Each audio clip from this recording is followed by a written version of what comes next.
Paano nga ba pag ibinuhos ng Panginoon sa atin ang kanyang spirit of grace and supplication? Today, we're going to talk about Zechariah 12:10, where God gives Israel a spirit of humble repentance.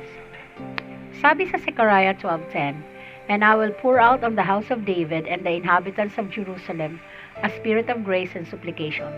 They will look on me, the one they have pierced, and they will mourn for him as one mourns for an only child, and grieve bitterly for him as one grieves for a firstborn." The book of Zechariah describes the visions about the rebuilding of Jerusalem and the temple, the gathering of scattered Israel, and their victory over their enemies through the prophet Zechariah, whom God used to share His plans for His chosen people. At dito sa chapter 12 verse 10, God is telling His people that He will pour out on the house of David and the people of Jerusalem the spirit of grace and supplication. And then they will look on Him, the pierced one.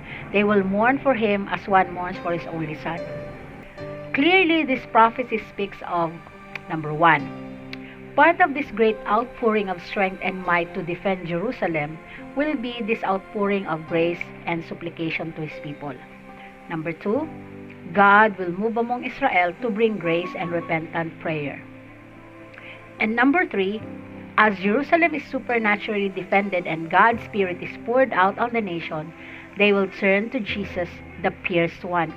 Kung maalala natin, si Jesus was pierced on His head with thorns, on His hands and feet, pierced naman po by nails, and the spear that pierced His side. Kaakibat ng paglingon nila kay Jesus ay ang pagtalikod ng Jerusalem sa kanilang pagtitiwala sa kanilang mga foolish and worthless shepherds, and turn their focus on the good shepherd. Bakit?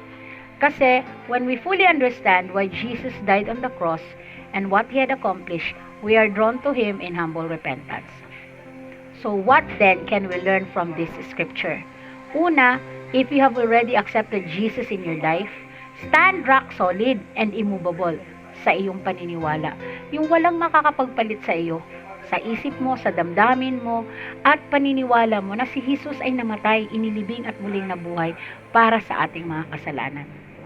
Pangalawa, huwag maging kontento na ikaw lang ang save at nakakilala kay Jesus as Lord and Savior.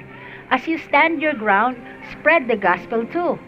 Kung ano ang ginawa ni Jesus sa iyo faithfully in your life, share it.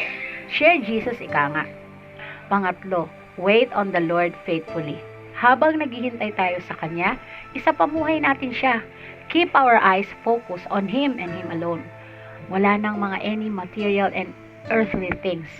Our lives should reflect Him and Him alone. And it should also reflect our faith in Him as our Lord and Savior.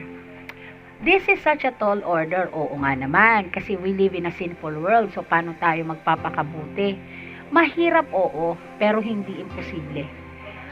Kailangan natin talagang maisapamuhay ang Panginoon nang sa ganun, di na natin kailangang mag-scatter or makaramdam ng galit ang Panginoon, like how the Israelites lived before they were just doing what was right to their own eyes. So, syempre, nakakuha sila ng galit ng Panginoon. So let us be faithful in our faith by living the lives that we're supposed to live. Dear Emmanuelites, today's scripture made us see God's loving kindness and mercy. But we shouldn't abuse these traits. Wag na wag. Let us be faithful and be firm as we wait on the Lord. Share Jesus and live out your faith in Him always. Yun po yung ating devotion sa umagang ito. Babalik po ulit ang EDG bukas para sa isa na namang devotion. For now, bye-bye po. God bless everyone.